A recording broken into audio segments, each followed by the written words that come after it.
Hello दोस्तों, आप सभी का स्वागत है हमारे दूसरे वीडियो में। दोस्तों, हम इस वीडियो में मैथमेटिक्स का +2 फर्स्ट ईयर का एक टॉपिक के बारे में बात करने वाले हैं जिसका नाम है सेट।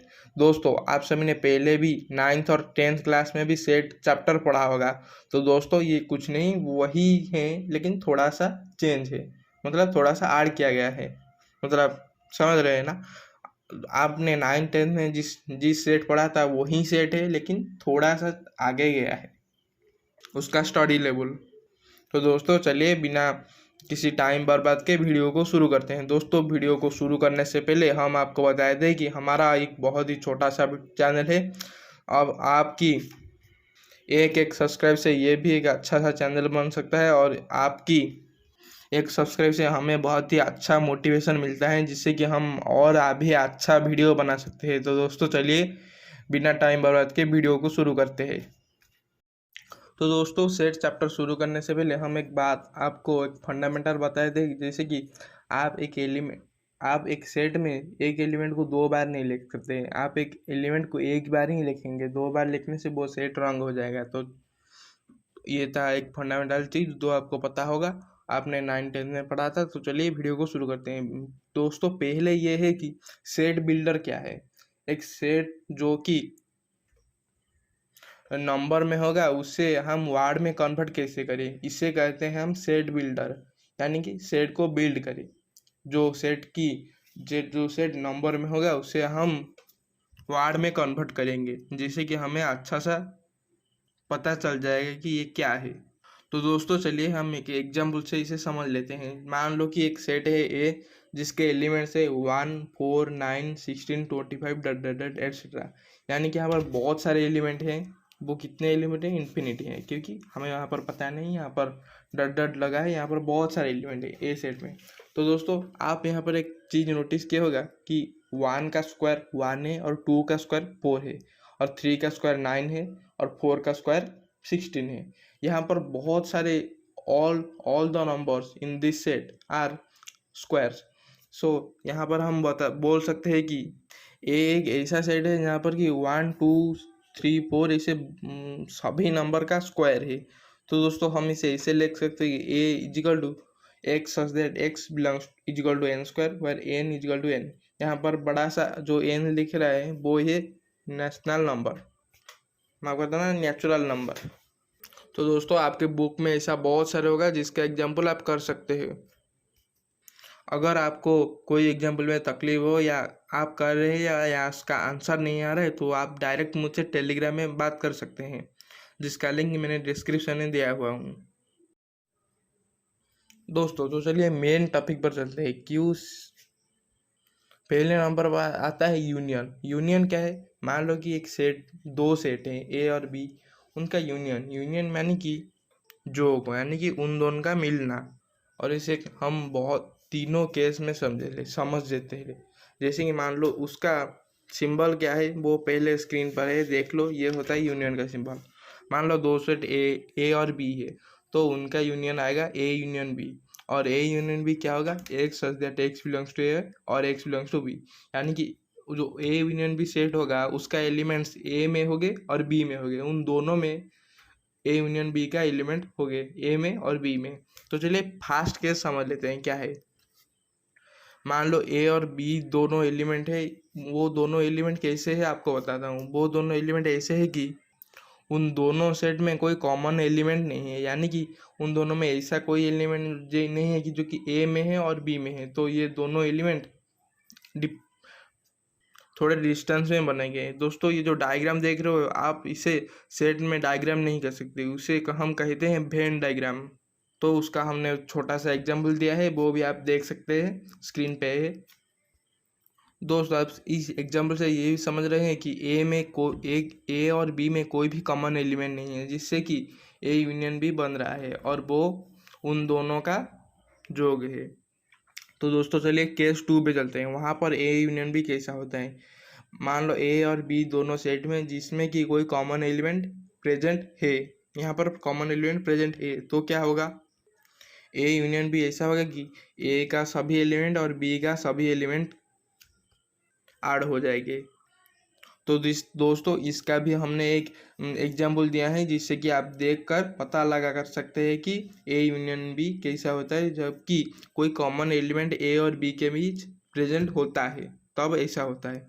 और एक केस 3 है। केस 3 बहुत ही सिंपल है, लेकिन आपको इसे समझना होगा तभी आप समझ पाएंगे, लेकिन आप नहीं समझे तो आपको डिफिकल्ट लगेगा। ए और बी दोनों ऐसे सेट है कि एक बड़ा सेट है जिसका कि कुछ एलिमेंट बी में है, कुछ एलिमेंट नहीं, सभी, मतलब बी का कोई खुद का एलिमेंट नहीं है, ए के एलिमेंट से ही बी बना है।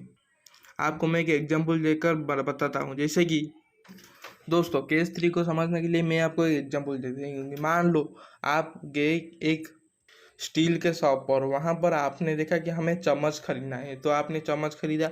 मान लो कि वो बोर्ड शॉप है सेट ए और जो चम्मच है वो है सेट बी। आपने बड़े सेट यानी कि ए से एक छोटा सा सेट बी को खरीदा।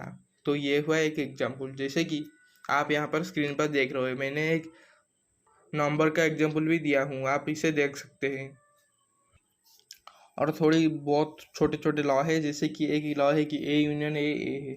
मान लो दोनों सेट सिंपल एक है तो उसका यूनियन वो ही ए ही होगा। तो दूसरा लॉ देख लेते हैं, ए यूनियन फाई। फाई का वैल्यू 0 होता है, फाई और ए में से तो वही ए हुए। A union e equal to b union है। ये आपको कौन सा लॉ लगता है तो आप इसे कमेंट में जरूर बताना, सी को। तो चलिए चौथा लॉ देख लेते हैं, a union b union c equal to a union b union c. ये आपको पता होगा ये एक कौन सा लॉ है, ये भी आपको कमेंट में ज़रूर बताना है अगर आपको आता है तो चलिए दोस्तों यहाँ पर यूनियन हुआ ख़त्म। तो चलिए हम देख लेते हैं इंटरसेक्शन को। ये भी एक अच्छा सा टॉपिक है जिसे हम एक एक करके देख लेते हैं। दोस्तों इंटरसेक्शन के बारे में हम बात करने वाले हैं। इंटरसेक्शन क्या होता है, मान लो दो सेट है या 3 सेट है या जितने भी सेट है, उन सेटों में कॉमन एलिमेंट जो होता है उससे हम कहते हैं इंटरसेक्शन। मान लो इंटरसेक्शन का सिंबल क्या होता है, ये है इसका सिंबल जो आप देख रहे हो स्क्रीन में। इंटरसेक्शन का सिंबल कैसा होता है, यूनियन का ऑपोजिट। तो मान लो ए और बी दो सेट है, तो ए इंटरसेक्शन बी का वैल्यू कैसे होगा, x such that x belongs to a and x belongs to b. यानी कि एक्स वो जो एलिमेंट है वो ए में होगा और बी में होगा, दोनों में होगा तभी वो कॉमन एलिमेंट बन पाएगा। तो दोस्तों इससे भी हम 3 केस में देख लेते हैं। तो चलिए केस 1 की तरफ चलते हैं। केस 1 में क्या है, ए इंटरसेक्शन बी है, दोनों के कॉमन एलिमेंट है, तो इसका ए इंटरसेक्शन बी सेट बन सकता है, जिसका कि एग्जाम्पल हमने स्क्रीन में दिखा दिया है जो आप देख सकते हैं। तो चलिए केस 2 की तरह चलते हैं।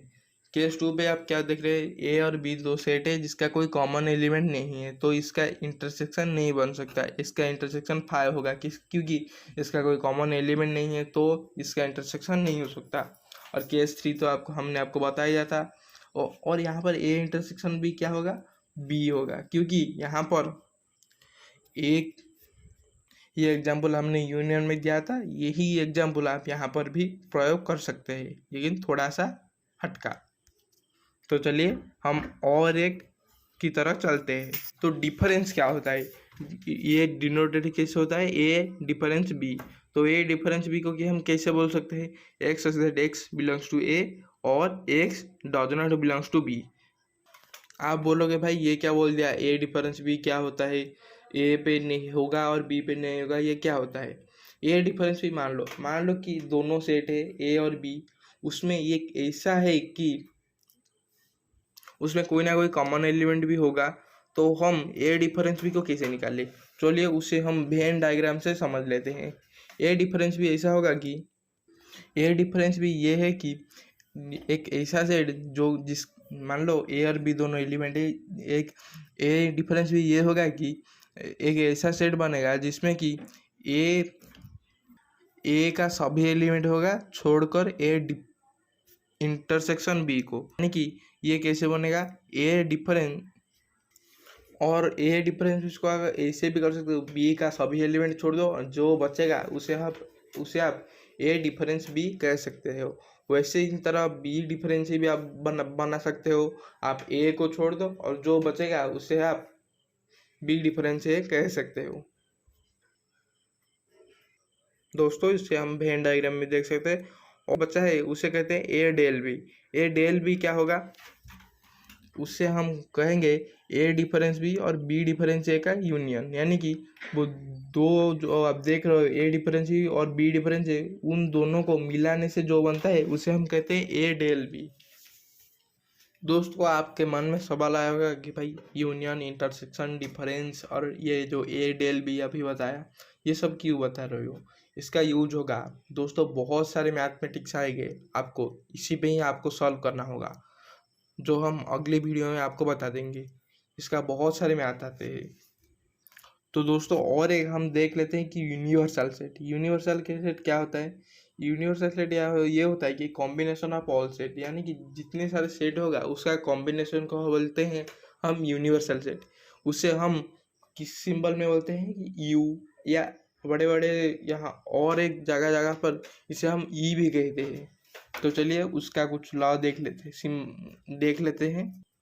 जैसे कि फाइव डैश होगा यू, यानी कि आपके मन में ये आएगा कि ये डैश क्या है। डैश यानी कि ऑपोजिट। आपको पता होगा फाइव यानी कि क्या, कुछ नहीं, जीरो। जीरो का ऑपोजिट क्या होगा, सब कुछ। सब कुछ यानी कि यू। यू यानी कि universal set. Universal set means all the sets. तो और एक है कि यू डैश होगा फाइव, ये तो उसका ऑपोजिट हो गया जो हम एक में देखा था। तो चलिए और एक देख लेते हैं, ए यूनियन ए डैश। ए यानी कि क्या,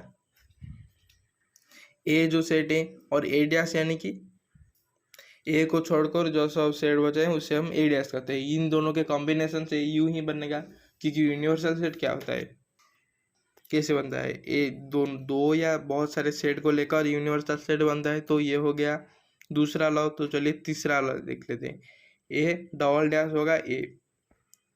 तो भाई ये तो हुआ ना, ए डैश क्या होगा। मान लो ए होता है, मान लो कि ए फाइव है, तो फाइव का डैश क्या होगा, यू। तो ये हुआ ना, ए हो गया, मान लो कि ए हो गया फाइव, तो फाइव का डैश क्या हुआ, यू। यू का डैश क्या हुआ, फाइव। एक ही जगह पर हम बोल रहे हैं।